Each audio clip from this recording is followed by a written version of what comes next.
minutes I'll get now more 16, formerly 15 if you have an older Oh, textbook. okay. The I'll brain bring and it up. cranial nerves. The one we just did was 15. Though it is now 15, but it was 16 in the old book, so they switched the chapters. Oh, okay. Yeah. So it's kind of hard if you have an old textbook, the numbering is different. So 6th edition, this chapter was 15, and now it's chapter 16 in the 7th edition. Okay. Okay. So telecephalon we talked about, cerebellum, brainstem. The brainstem is divided into the diencephalon, the mesencephalon, and the rhomencephalon. And the rhomencephalon is then divided into pons and cerebellum. So we'll have that coming up. So we have pros is going to be tel and di, but the old diencephalon is part of the brainstem. Mesencephalon is mesencephalon, never changes. But this rhomencephalon is going to develop into pons and cerebellum, and then down below it's going to become the medulla oblongata. So these here, the way I memorized it, well, di was easy because it started with the D and that was first in the alphabet. And then I ran into all these M's, but S, T, and Y, so alphabetical order, that's how I memorized it, until I understood the actual development. So you start somewhere and then learn it that way. Okay, so coming back here, the diencephalon is part of the brainstem. This is going to have an outgrowth that will come forward and will become the optic nerve and will actually form the back of your eyeball, your retina. So your retina and your optic nerve and your optic tracts, they're actually part of the brain. That's the only cranial nerve that is not a peripheral nerve. It's actually part of the brain. And that's seen right here, your optic nerve. So here we see what's called the cerebral peduncles. That's part of your midbrain. That tract is cut here. On the back of the diencephalon, we've got two little knee-like projections that are called geniculate bodies. And then we have two little mammary-shaped groups. I can't say groupies anymore because that's like So we got four little round-shaped structures on the back of the brain that are called the superior and the inferior colliculi. And then pons in the front, cerebellum grows out to the back, and then medulla oblongata down below. So mesencephalon is going to have nuclei in it, like your red nucleus and your tectum. And so those are going to be motor nuclei. But there are also nuclei that are going to process vision and auditory data. So that's going to be on the back here. Your visual reflexes, superior colliculi, your inferior colliculi, auditory reflexes. And also reticular formation is up there in the mesencephalon, so consciousness, awareness of your surroundings, function of the mesencephalon. Also the pons and also the medulla, because reticular formation goes through all three. Pons is primarily going to be fiber tracts connecting right and left cerebellum, but then it's also going to have nuclei in there for somatic and visceral motor control. Medulla oblongata has a lot of things in there. So more also in the pons, you have your some respiratory control centers there. Medulla, also respiratory control center, cardiovascular control center, digestive control center. Those aren't operating independently because hypothalamus will have input to those. Cerebellum motor coordination, but more than just that. They used to think it was purely motor coordination and controlling the output of the motor command, but not so much. They're finding other information stored there, a lot of memory stored there, as well as up in the telencephalon. So thalamus is a relay center for sensory input. We had our spinal thalamic tracts that took information about pain, crude touch, temperature, and pressure to our postcentral gyrus. So it relays that information, but it also is an integrated center for motor planning. So it's not just sensory anymore. It is also an integration center. It receives mostly all the sensory input. So when you're making motor plans, there's a cross-check that you do there for as you're maybe moving through, and you could still fine-tune and adjust motor response. You are cross-checking that motor control output with the sensory input that's coming from the thalamus, coming through the thalamus.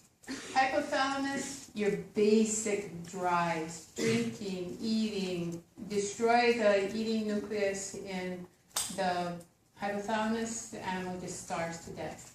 You stimulate it with an electrode, they eat until they get so fat that they die. So you can really mess up this control of your bodily functions with either ablation, pulling off the cells of your hypothalamus, or stimulating those cells of your hypothalamus. Also involved in emotions, part of the limbic system. So developmentally, we saw way back at the beginning of the semester that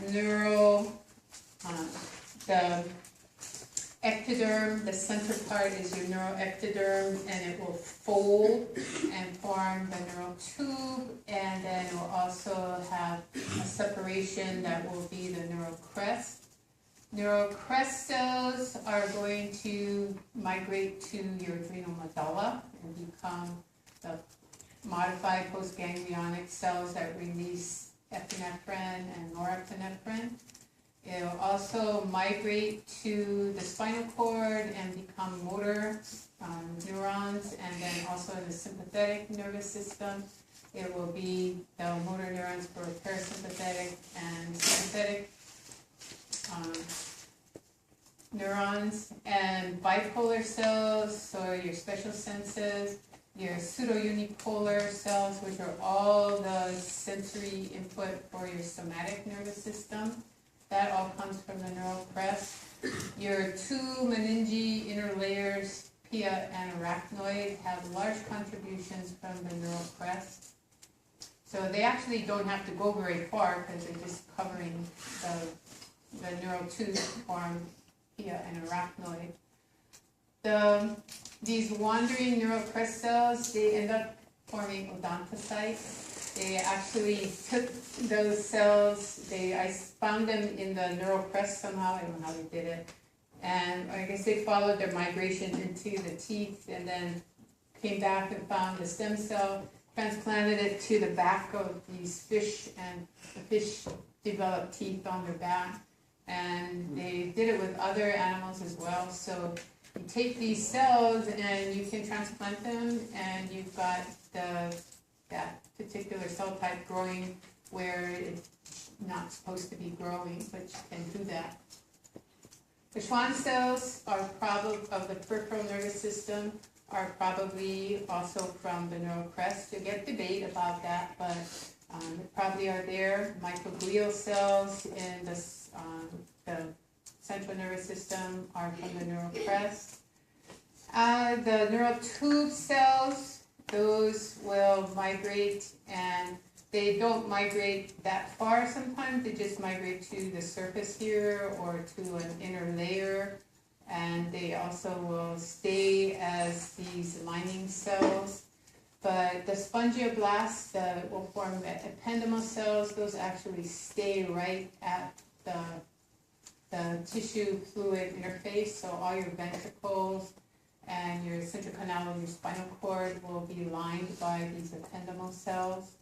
Your oligodendrocytes come from the neural tube, which makes sense because the neurons are coming from the neural tube. So if you want to myelinate them, have a cell that's in the neural tube available to myelinate them there.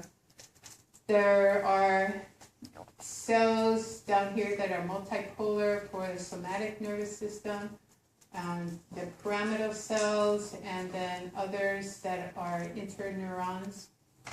And also the cranial nerves, you can see down here, 9 through 12, 3, 7, 9, and 12. So parasympathetic motor neurons will be from the neural crest, the preganglionic ones. The postganglionic ones will be from peripheral nervous system. So association neurons and commissural neurons, which means communication between right and left hemispheres, those also come from the neural tube. You have protoplasmic and fibrous astrocytes. They're the same type of cell with the same function. They're providing nutritional and physical support for the neurons, but these will be in the area of the cell body, and these will be in the area of the axonal tracts or the dendritic processes where space is limited, everything's jammed together. You got a skinnier process and a smaller cell body that doesn't take up as much space. Okay, so know your pros, mes, and rom and what develops from that. So pros, tell, and die. Mesencephalon is mesencephalon is mesencephalon. That's how I memorized it. Never really changes. As everything is accelerating in growth above and below it, it just gets kind of stretched out. And so does the neural tube. So this neural tube that has fluid in here, that little opening there is going to have fluid in it. Eventually that will close up. You follow all the way down, that will go into the spinal cord. That tube will go down through the spinal cord. This telencephalon is going to take off and it's going to grow forward, backwards, to the side, wrap around down. That neural tube, that fluid-filled tube, is going to get pulled out to the sides, pulled backwards, forward, down into the temporal lobe. It's going to get stretched out in the mesencephalon, and then it's going to get pulled forward and backward by development of the cerebellum and the pons. So that fourth ventricle gets kind of a diamond shape to it, and then narrows as it goes towards the spinal cord, and you just get the central canal of the spinal cord from then on. So if you look at the migration of those cells in the wall of the neural tube, so here is where the fluid will be, cerebrospinal fluid. So we're looking at one side of this neural tube. Now we're looking at where the cells migrate to and where they end up. So these cells will migrate laterally, and in the spinal cord, they don't migrate too far away from the central canal of the spinal cord. The cell bodies will be all located in the gray matter, which is all centrally located in the spinal cord. There will be a white zone peripherally, and that will contain glial cells, but it's primarily myelinated fiber tracts, so white matter here. This is referred to as the marginal zone, which is the edge. Mantle, which means a cloak, so this is the cloak area, the gray matter that is cloaking the ependymal cells, which are next to the cerebrospinal fluid area.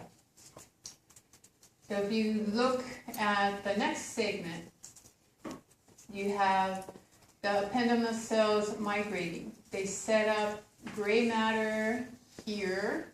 They set up gray matter here and here. And then you have scattered cells, and then mostly white matter, and then pia mater on the surface. You see PMR, you always know you're at the surface of whatever structure you're looking at. The mantle zone is going to be nuclei in this level, which is your cerebellum. So it's going to be collections of gray matter in the cerebellum. Then you're going to see a lot of white matter. That's the arbor vitae, the tree of life that they have labeled in your cerebellum. Then you're going to see a dark layer of cells that are going to have small little nuclei in them. And then you're going to come out and you're going to see another layer of cells that have big cell bodies. And if you stain them properly, you see a really extensive dendritic tree, so huge multipolar cells. And those are your Purkinje cells. And then more white matter with small little nuclei again. So at the cerebellum, the distribution of the cells change. You have this peripheral gray. When you look closely at it, it's actually two layers of peripheral gray. Small nuclei that are granular and Golgi cells. And then this big cell body neuron that is your major output of the cerebellum, your Purkinje cells. The mantle zone is kind of misrepresented here. It looks like it's a huge patch of gray matter, but actually it's going to be distinct collections of cell bodies or nuclei. Does the Purkinje cell work with the Purkinje ciphers, or In the heart? Yeah, does that No. do that? Okay. Unfortunately, these eponyms, they stick around and they confuse you because you have Langerhans cells that are dendritic, but you have islets of Langerhans, and then these Purkinje cells, that eponym stays there forever, and Purkinje fibers stay there forever in the heart, but they're totally unrelated. So Purkinje cells here, they're controlling the muscle tone in your skeletal muscle. So they're not related to heart muscle at all. It's just the same guy. Same guy, he wasn't an egotist going around labeling things, but he identified things, and then later on people came around and said, oh, let's call it Purkinje because he was the first to identify it, at least in that area, and then the name stuck. So yeah, and Langerhans too, he didn't label things after himself, and Avogadro's number, he didn't call it my number. In fact, he didn't even come up with that number, but people used his calculation and came up with that number, and many, many years later, stuck his name to it. He was long dead by the time. Okay, anyway, come up to the cerebrum, and things change again. You got a mantle layer, but again, this is going to be nuclei. So basal nuclei, thalamus, hypothalamus. And then you're going to have gray cortex. So you've got what they call primordial here, but it's going to be all your pyramidal cells are going to be located out here. You have big and small pyramidal cells in different layers out there. So when you look at the development, spinal cord, migration from close to the central canal of the spinal cord laterally, all the cell bodies stay in the center and form gray. Remember I told you if you take your dotted line and you go through the center of the canal, then you separate sensory and motor, forward and back. So dorsal will be sensory and ventral will be motor. This eventually, with the full development of the spinal cord, that central canal becomes really small, like you see in your textbook. It will get stretched and elongated by this rapid development of the cord and end up being this small little structure in the center. And also you'll see the wings or the H shape start to show up. So lateral horn for parasympathetic and sympathetic, visceral control, visceral motor, and sensory. This will be all sensory input. This will be all motor output here. Come up to the medulla oblongata. You got the fourth ventricle. Huge at 5.5 weeks. but then the accelerated growth around it is going to shrink it down, so it's much smaller. You still have that dotted line going through the early central canal, the early fourth ventricle, and then it kind of gets distorted coming up here, kind of U-shaped on both sides, but that dotted line is still separating motor from sensory control. So motor nuclei in the front and dorsally sensory nuclei. And then you get up to your mesencephalon, which is the mesencephalon, is the mesencephalon, is the mesencephalon. And you've got this, again, this dotted line going halfway through this cerebral aqueduct now. But the cerebral aqueduct is huge at this point because the areas around it haven't developed. So with migration from this ependymal layer out laterally, you form the red nucleus, and you form your superior colliculi there. This is at the high level of cut. If you went down below, you'd see the inferior colliculi. This is all motor in the front and all sensory in the back. So as you're cutting through sections, so this is going to be spinal cord. Early on, you look like a little tadpole or some little worm that's swimming around. If you cut here, they cut longitudinally, and you see these indentations in the fluid-filled chamber. So down here at the spinal cord level, it will develop, it will get stretched out into the central canal of the spinal cord. Up here, this will be the prosencephalon, so telencephalon, diencephalon are forming. Midbrain, it's going to stay midbrain, midbrain, midbrain, or mesencephalon, mesencephalon, mesencephalon. The hindbrain is going to start to develop anteriorly and posteriorly into pons cerebellum, up higher, and then down below medulla oblongata.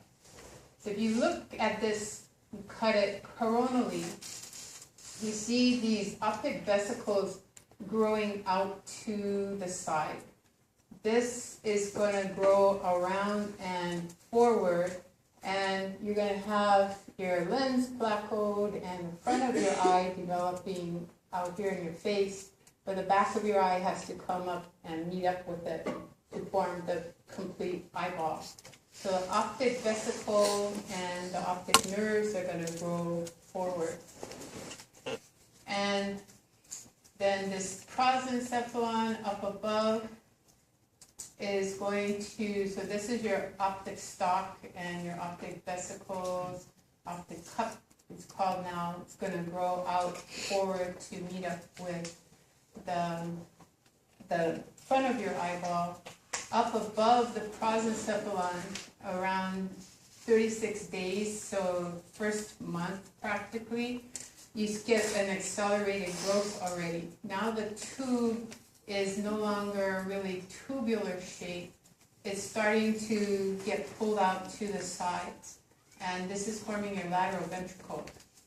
The tube in the center, you still have communication from the lateral ventricles to what's now going to be called the third ventricle by two foramen.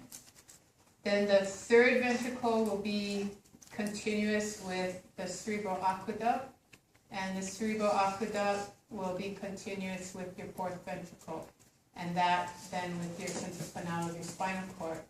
So as you get this development of the different parts of the brain, this tube of fluid gets distorted, gets pulled laterally first, and then you're going to see that eventually, as the telencephalon develops, those two bulges are going to get pulled forward, and you're going to have the anterior horns of the lateral ventricle. Your visual cortex going back gives you the posterior horns to your lateral ventricles. And then your temporal lobe, which is the last to develop, grows down and pulls the lateral ventricles down into this temporal lobe.